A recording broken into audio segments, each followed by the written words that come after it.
Hello, everybody, and welcome back to the BTS Europe Grand Final Series. It's Navi going against the Fantastic Five here. We're getting ready to hop into game number 2 after Fantastic Five have already taken a game 1 advantage. This is KotLGuy for Beyond the Summit. I'm going to be joined by the one and only Scant remotely here. Scant, what kind of game changer are we anticipating possibly from Navi in game number 2? Or do you feel like they had a more well-rounded draft and just kind of were not able to execute appropriately in the mid to late game portion? What really was it?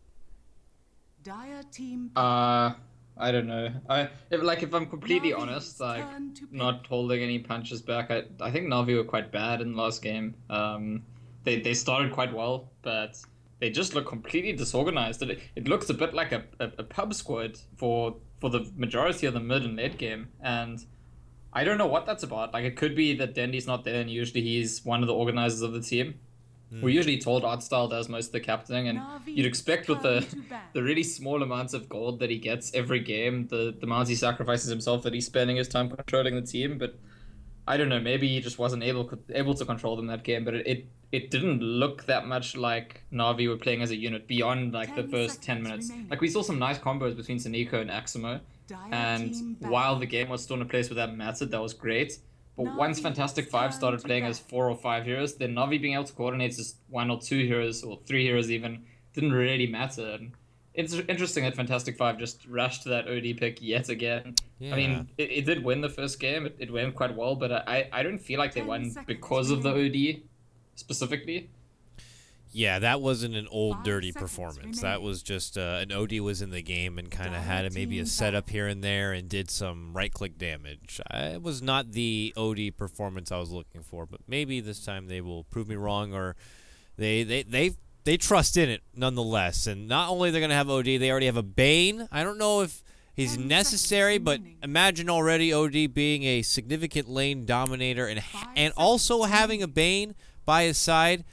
That may be necessary, though, as you're going against Invoker. Now, Scan, I know we had that micro patch since then, or what people are considering, 6.86C or something like that, the Invoker nerf patch.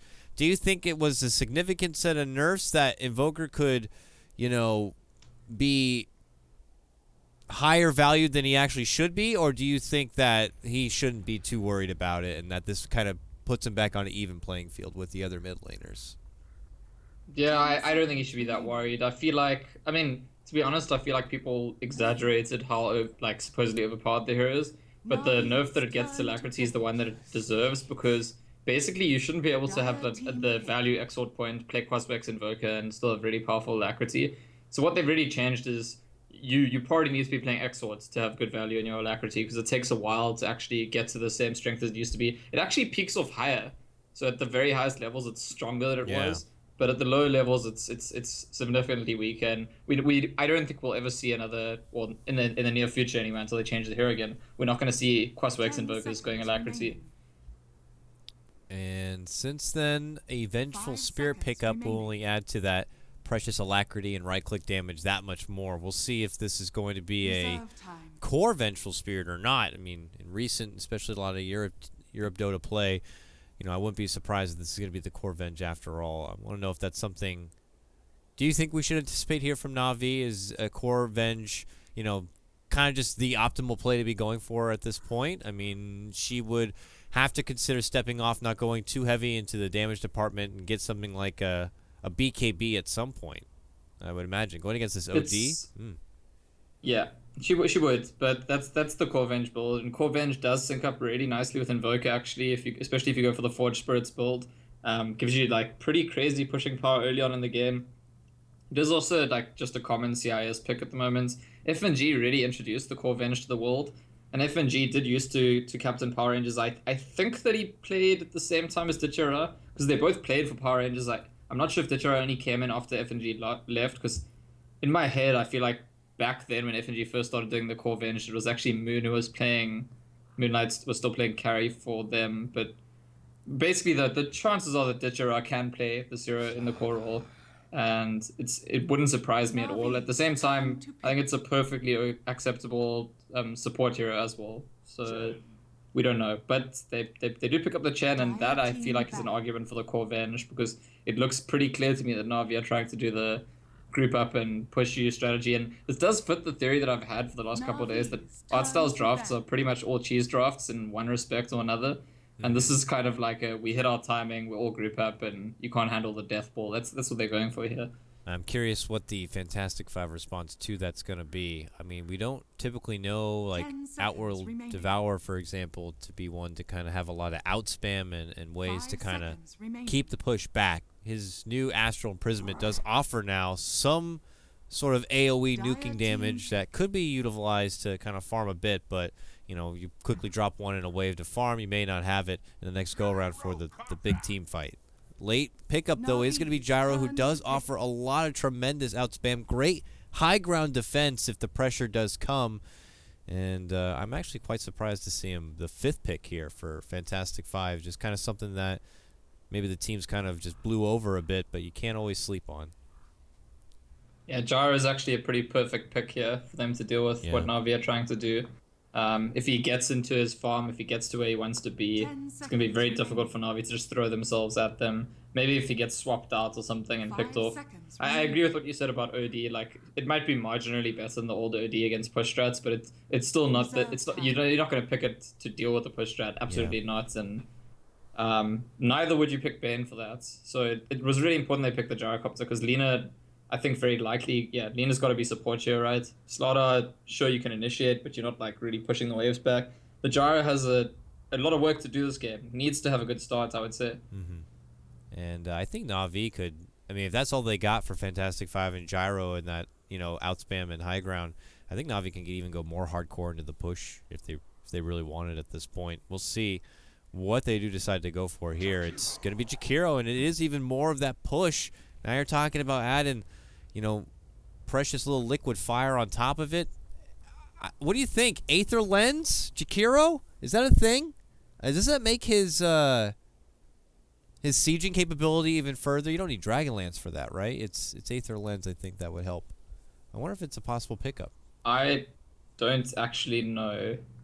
I think the way it works these days, it's not connected to an actual attack, so it probably would be the Aether Lens.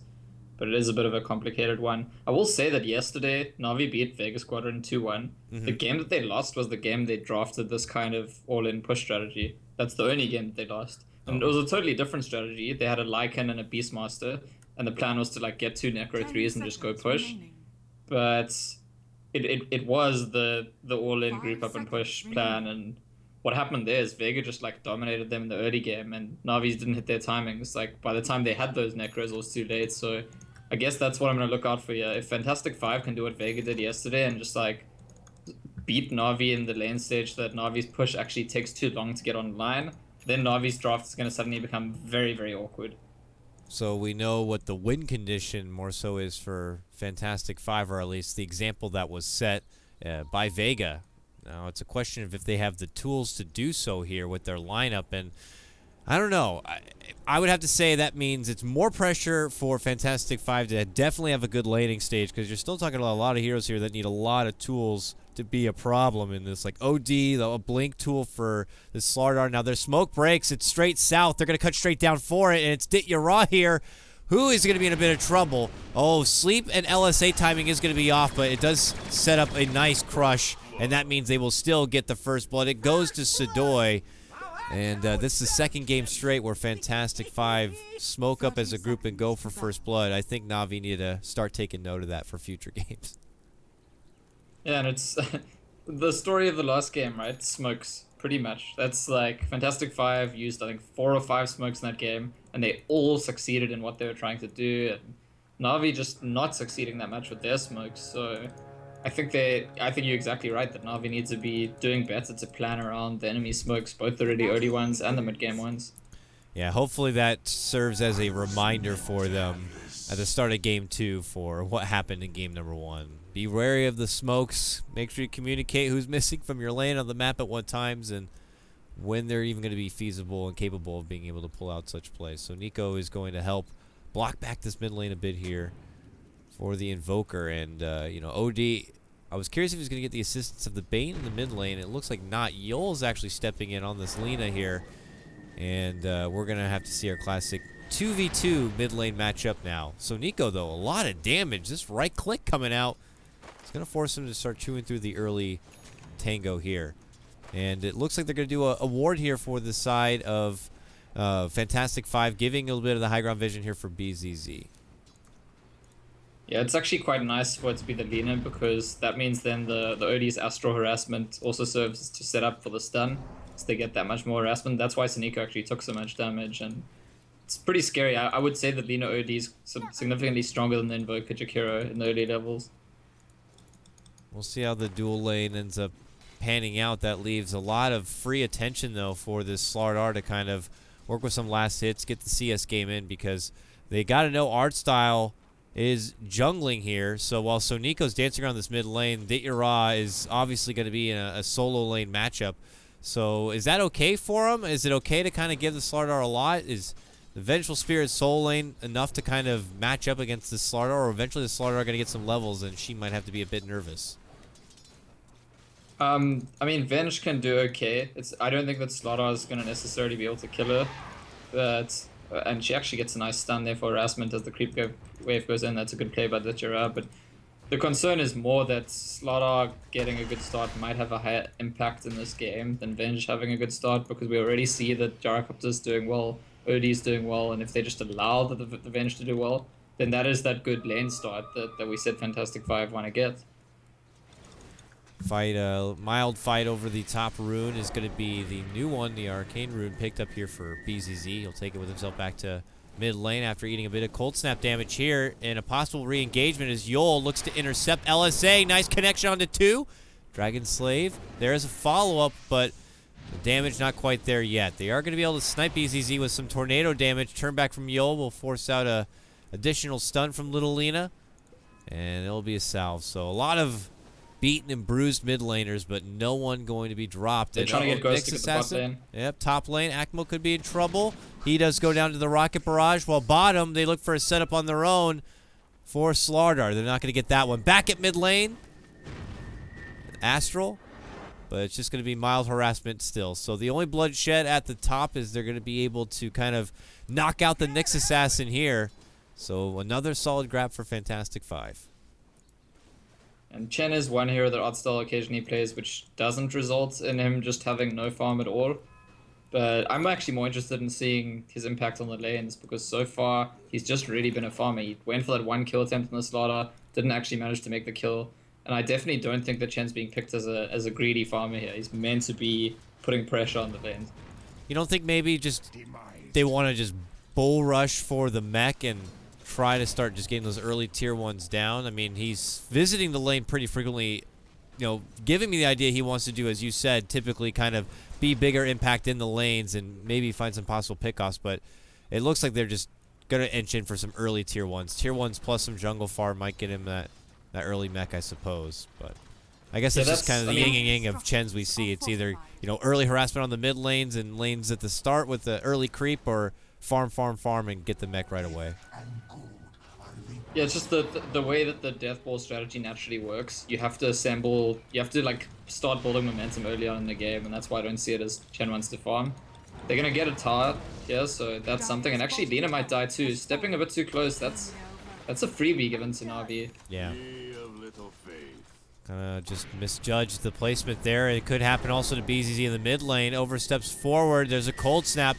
Nyx is here. It's a nice little sleep, but good D-sleep, and well, BZZ could be at the back end of this one. They get a nice tornado catch. He's forced to eat the fairy fire. Oh! Barely kept alive from it alone. And so Nico could be the return. Gets off a beautiful dual breath, though. A turn back fire onto Bane. And they might get Yol. He gets the stun off. Right click. Oh, another fairy fire. But this time the right click will connect for Shadow. And quickly Navi scrape together 2 kills and put themselves ahead 3-2. Yeah, and this is the start Navi needs to have. Get a few kills, get the enemy towers early on. Don't let them get their key items, because if Fantastic Five are getting good timings on their key items and just suddenly start winning early fights, like they started doing in the mid game, wasn't that early, but in the mid game last game, if they have that mid game again this game, I don't think Navi are even in the game. I mean, part of Navi's plan is that the mid game's just going to be like assembling and pushing buildings. Yeah. But if they're not able to like get to that point somehow, the same way that Vega did them yesterday, they're in a lot of trouble. So, sure, well done Navi. That's one round of aggression that succeeds, but I think we need to see another round of aggression coming out of them reasonably soon. We'll see. Artstyle, in the meantime, Stetsov gets the Arcanes early on his chin as he steps back in farm. But I agree with you. You're absolutely right. If we don't see Navi continue to kind of put the pedal to the metal in the early and mid game and force Fearsome 5 to not easily get these kind of initiation tools, that could be a problem for them. Then Navi could end up just kind of starving themselves out, missing their peaking window entirely. So we'll see. It looks like Artstyle's got an army built back up as he peeps out this bottom lane where they already got the tier 1. Hopes for the Slardar. But mid lane also, Yol out of position here. And that's a Tornado EMP that should connect. Ice Path will miss though. Yol's making it out, but he has to cross past the mighty Nyx Assassin here. Bane steps in, gets the sleep. Yol burning up though, and will go down to the last right click there of Lil Soniko. Meanwhile, it looks like they are going to be able to get the kill on Slardar in the bottom lane with those Chen creeps in Ditya Ra. No swap was necessary for this setup, but 2 kills now back for Navi. You asked for them to kind of make some action happen, and it looks like they're doing it here. Push on bottom lane, plus a pick off elsewhere.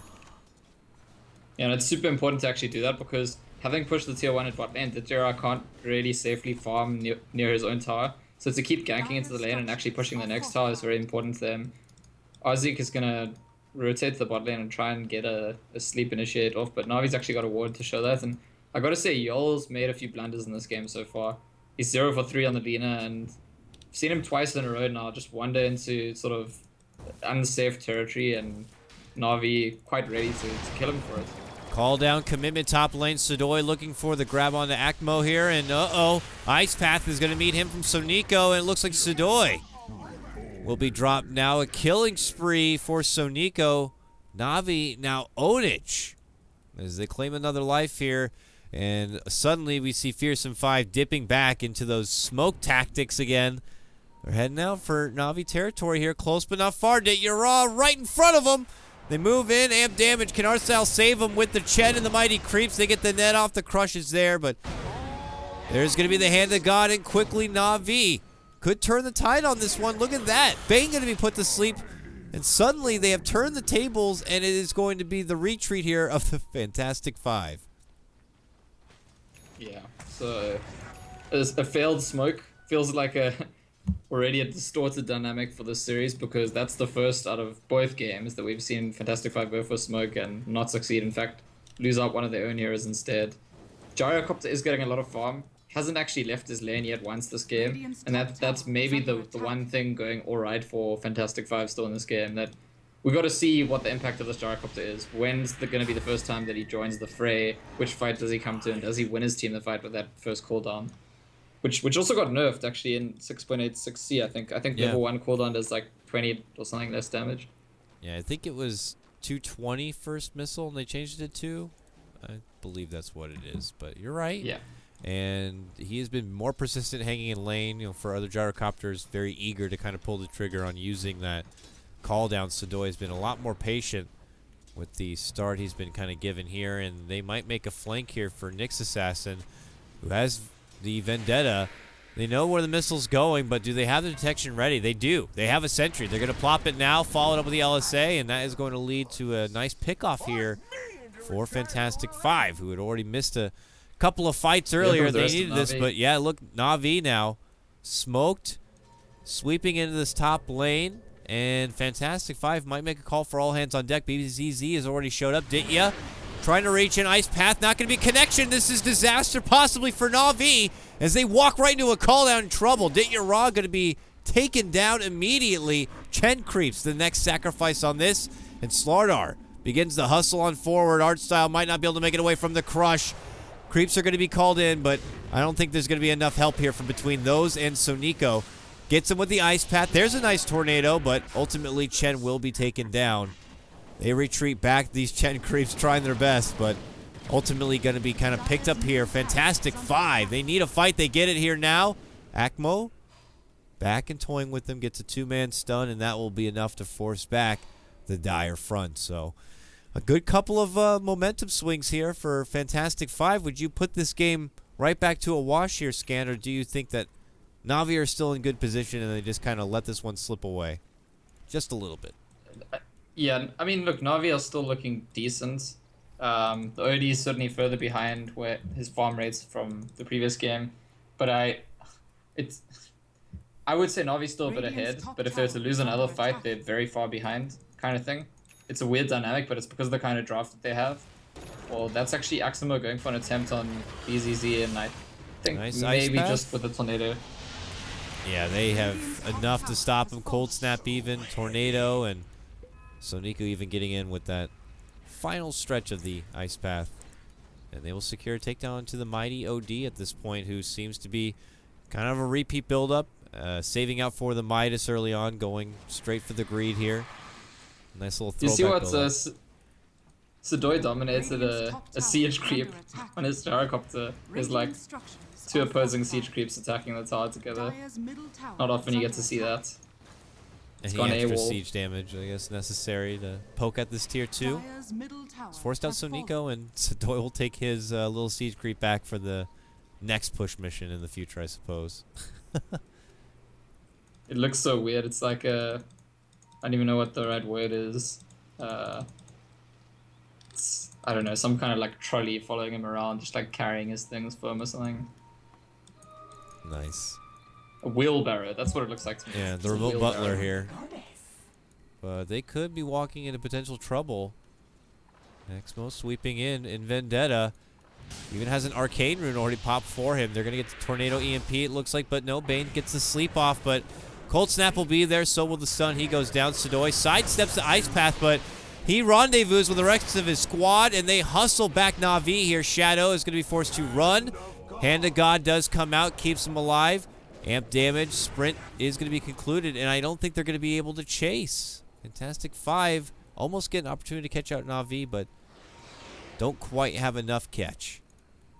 It's so important that Navi ran straight through the gyrocopter there. If they had ran into the rest of the Fantastic Five squad, they would have all died. Like, I think it's a pretty good kind of in the heat of the moment judgment to make, because usually you see a gyro running at you, the last thing you want to do is run towards the gyro. And Sidoi actually seemed to place his cooldown a bit as if they might run away. He wasn't really sure which direction they'd go. And if he had placed it more his direction, then I think he could have forced them into that, you know, tough decision of either run into my teammates or definitely tank the cooldown. And on the response to that, Navi were able to secure that tier 2 bottom in the fact that they're going to kind of take over the jungle a bit more here. They roam on through. Shadow, who is got this near second component of his Orchid here. Radiant's top tower is under attack. Him and Akmo are both going to pressure towards this mid lane. Orchid is going to be on line suit for this Invoker. The point is that they are going to be able to kind of hustle their way, and quickly Fantastic Five are not going to be comfortable kind of stepping out from the forefront. And this is Navi, where you have a big push strat, and you're going against a lineup who goes like Midas OD. I do fear for him a bit, because this is where Midas is going to be at its weakest, is right after you pick it up. And OD has no extra tool except for Midasing a Chen creep to stop this push right now. And this tier 2 is going to be an easy grab. What do Fantastic Five have to do at this point? I don't think they have a lot to offer. The mighty push of Navi is coming. Swap back insta-death for Lina. This could be the beginning of a boulder rolling through town right now, Scant, from Navi land. Yeah, and it's kind of sad that the Midas for OD is probably like the most... It's actually the most useful tool the OD has to stop the push, Midasing a creep. The next objective is probably Rush. And it's not just the OD that went Midas, the Gyro went Helm of Dom, so... It didn't look like Fantastic Five wanted to, like, you know, distort their itemizing just to kind of panic and deal with Navi straight away. The hope is that they manage to just weather the storm, and from there they'll be in a strong position and almost automatically take the lead in the game. But oh boy, they've not weathered the Roshan. Well, Fantastic Five try to smoke and hustle towards the Roche, but they're going to be a bit too late, and at the point it was either fight and go for it or quickly turn and try to make your way out. Lina, the sacrificial lamb, though, was the one caught. And now Navi have a glorious army to push with. Great timing and an Aegis in their pocket to work with now. Oh, fantastic. Lina and Ben are both level 5. They haven't ulted yet this game. They haven't gotten level 6 yet this game. It's like their impact has been pretty damn small, especially the Linas, but both of them just mostly feeding kills and unable to have that impact. I guess the flip side is that they could both get their level 6 soon. They're both extremely close. And that is two pretty big tools that haven't yet been explored in the game for Fantastic Five's fight. And I don't think there's going to be much of an opportunity to get a lot out of it here. I mean, you're looking at now a Chen who has Hand of God and Greaves. So doesn't have to worry about conserving the mana to get that extra heal off at this point.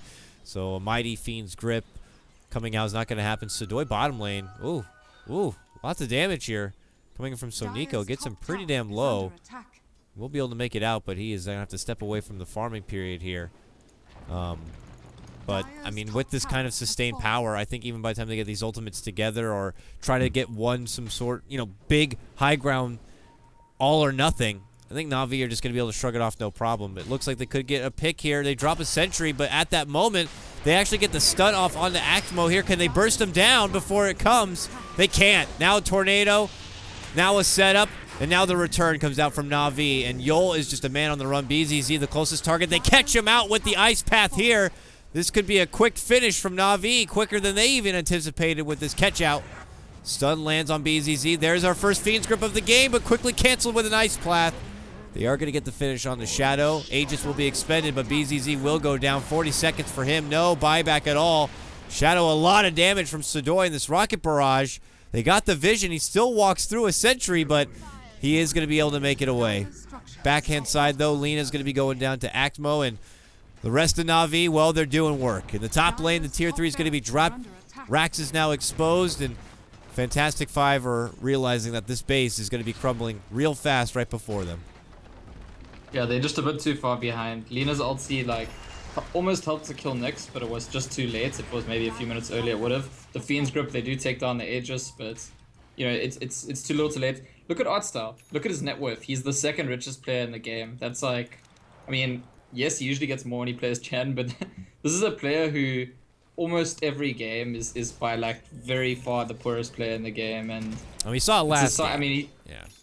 Yeah, exactly. We saw it last game. We saw all 3 games yesterday, and this is not because he's Chen and he's been farming all game. He has been trying to be active. He's been trying to put pressure, kill the towers, etc. And he's on top of the world right now. And on the underside is unfortunately the Fantastic Five at this point. BZZ getting caught out and taken down.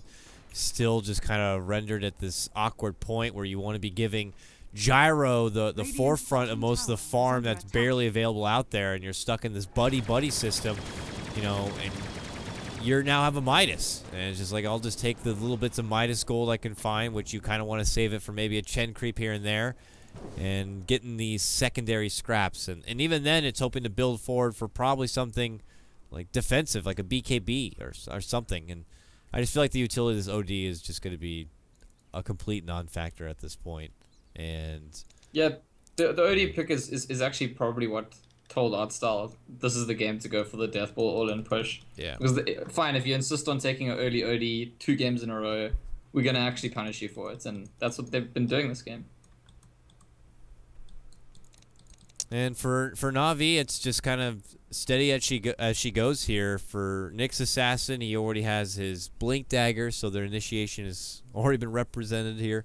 And they can build new Ags and provide great low ground siege. I mean, you're focused at someone kind of sieging like a Ditya Ra Vengeful Spirit, but you'll kind of overlook a backline burrow Nyx Assassin. Next thing you know, you're going to get caught out with a quick stun and set up for your ultimate demise.